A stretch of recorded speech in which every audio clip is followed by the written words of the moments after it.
G'day everyone, this is a huge box for 1/72 scale. It's Revell's Blohm and Voss BV222.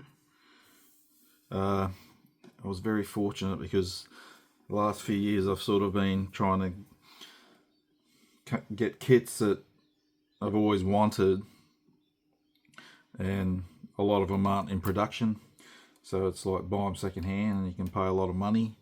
And fortunately for me, Revell have re-boxed this kit the end of 2024, which was only last week. So I got it brand spankers.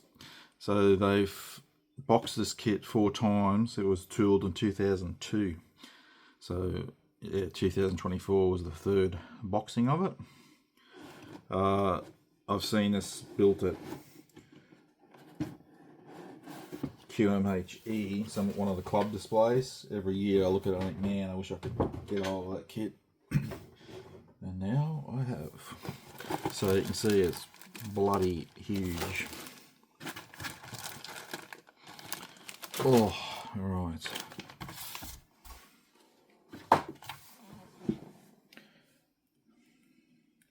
Alrighty.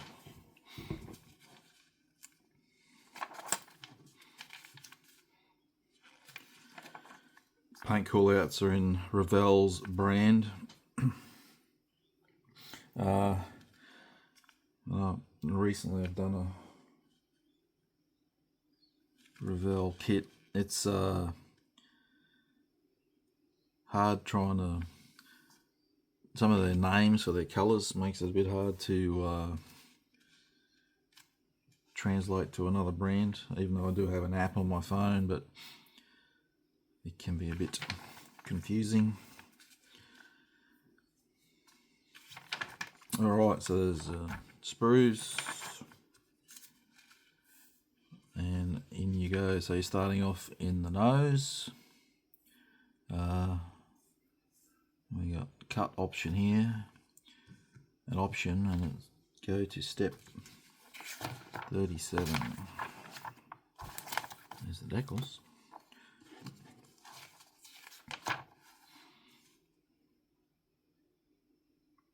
Okay. From what I can gather from that is if it's in the water or not. Or has that got anything to do with the nose?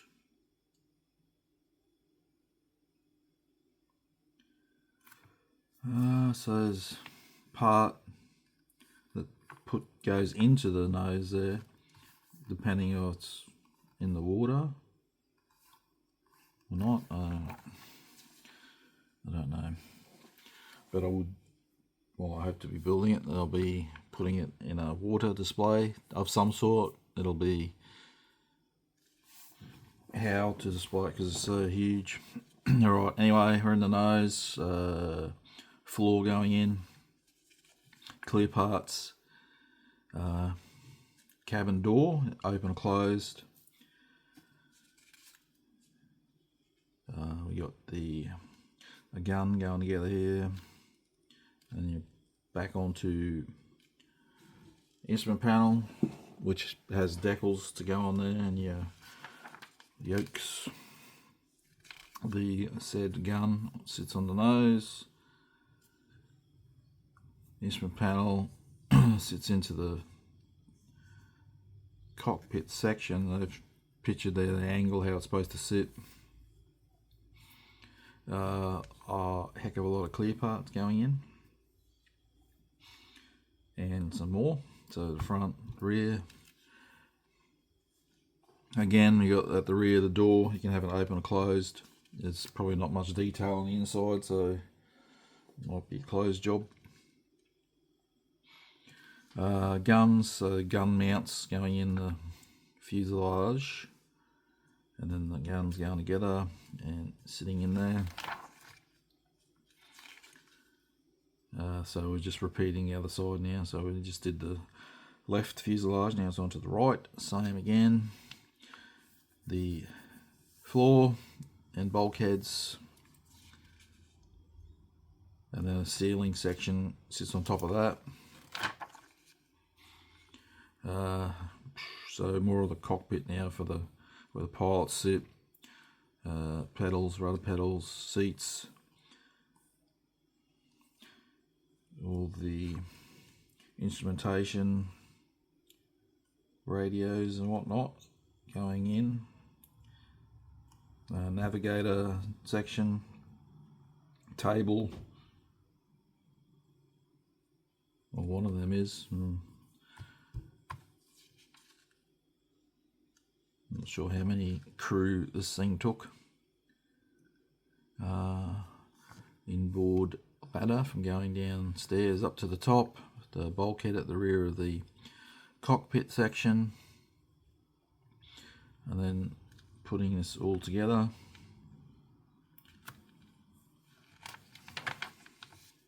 And then part of the spine by the looks of it, with another gun turret, and this is where we were at the beginning, the option.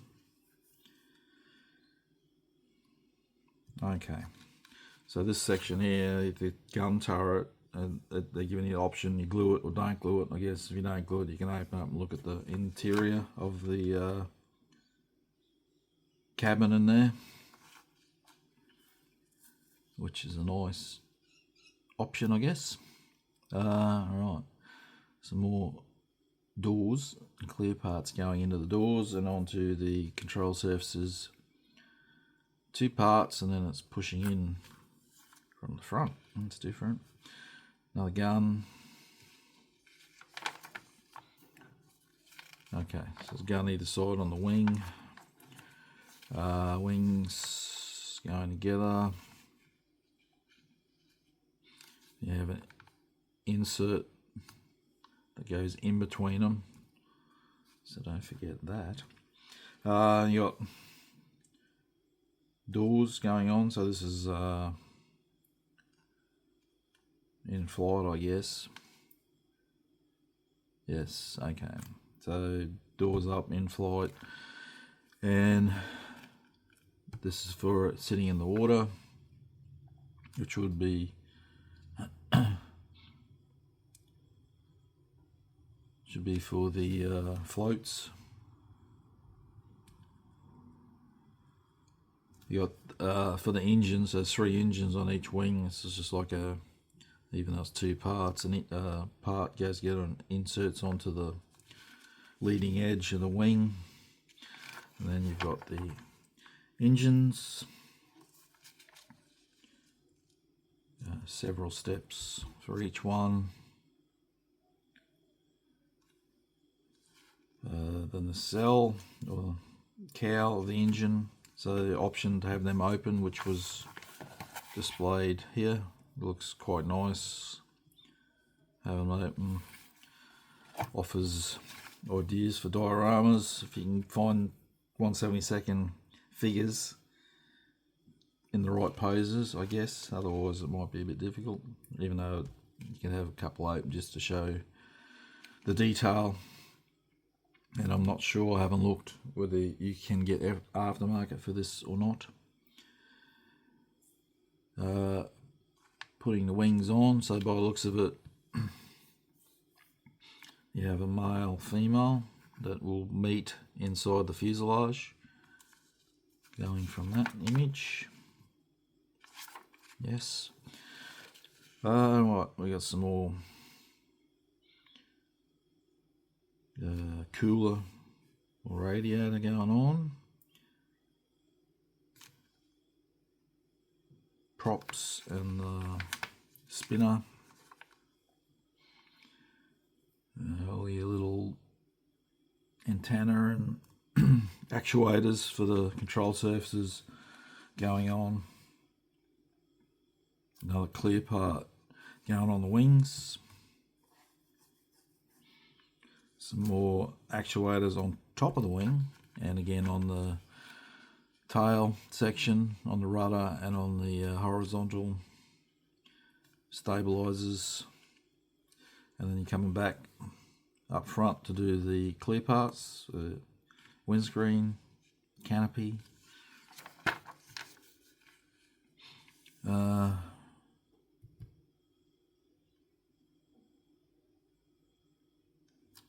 deflector or something on the in front of the guns by the looks of it. Antennas on the spine. A couple of parts going on the belly.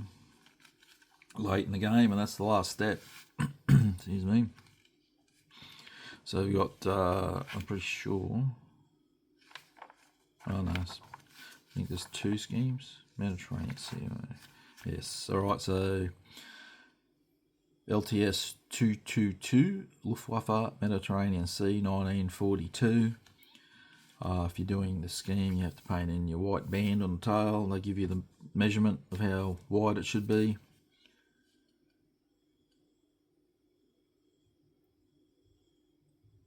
And this is, so that's the left side, the upper view of it, and then you got the bottom and the right side.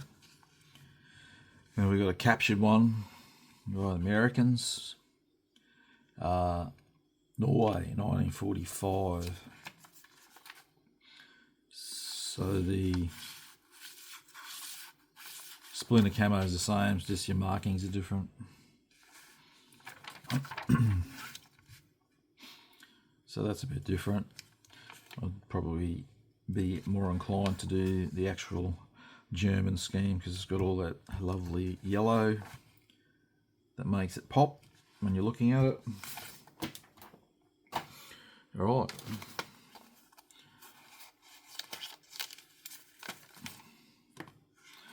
Decals. They look all good. And usually they're pretty good, Revell decals. I haven't had any dramas with them.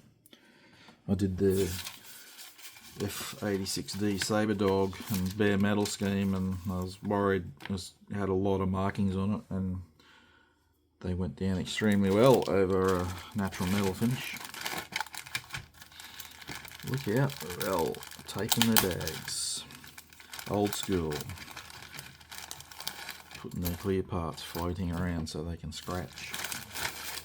Same as the box. If you've seen the box, the state of it, that's because I had to get it from England, and because Revell make crap boxes, they get damaged.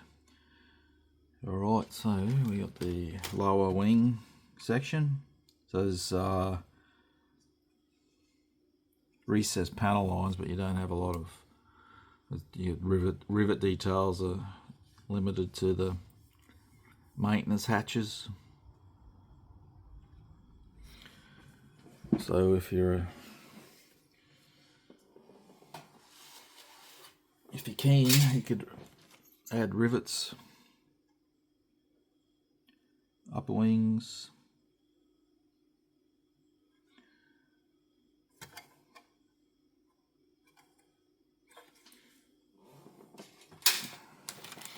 alright, let's grab this.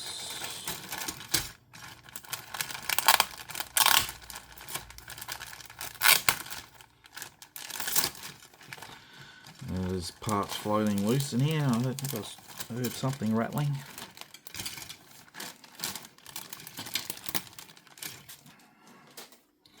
Right, let me lift that up, maybe. Another one.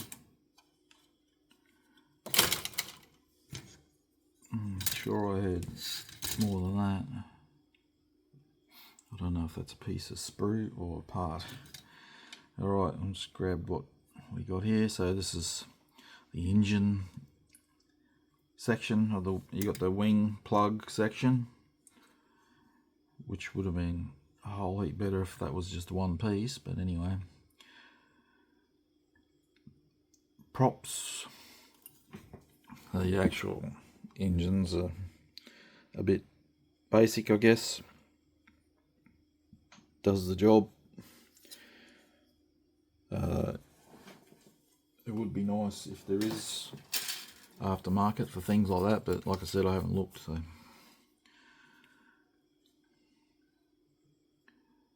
nose section, bulkheads,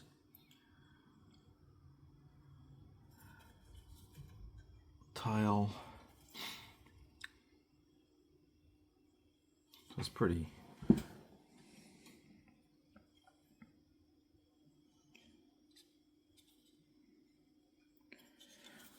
somewhat basic, I guess, but at least it does have, there it is. I thought I had something else floating around. That was off the engine sprue. Alright, so we got our floor spinners, so all the guns should be on here, guns, seats,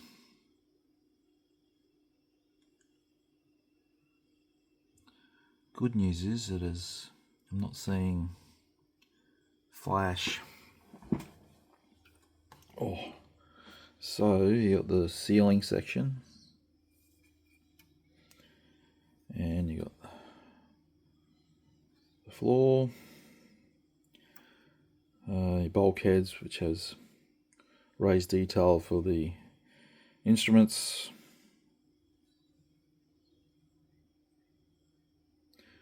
seats, typical Revell. They mould the harnesses, or some of them, into, so you got the lap belts moulded in. I prefer to, sometimes I just remove that detail and put in harnesses, but if you're not into that, well, you do have some there already, you just don't have the shoulder one. Right.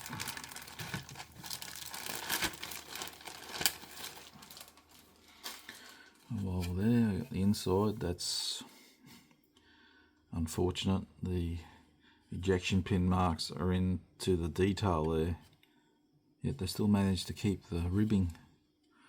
Odd. So they're in a nasty spot. Okay, just fill it in, I guess, clean it up, and then get some stretch sprue and just put it back in. Is an option if you want to do it, or if you don't want to open the roof, leave it.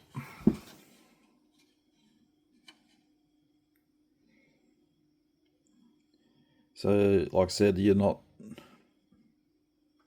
got all the rivet detail, but where it is on those maintenance hatches is quite nice.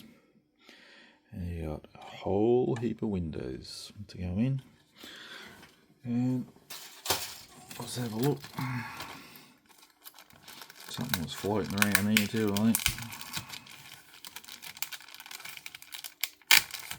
Now, if you just saw my last review of the Voss ME262, see how well they can manage to pack clear parts. Why can't we all do that?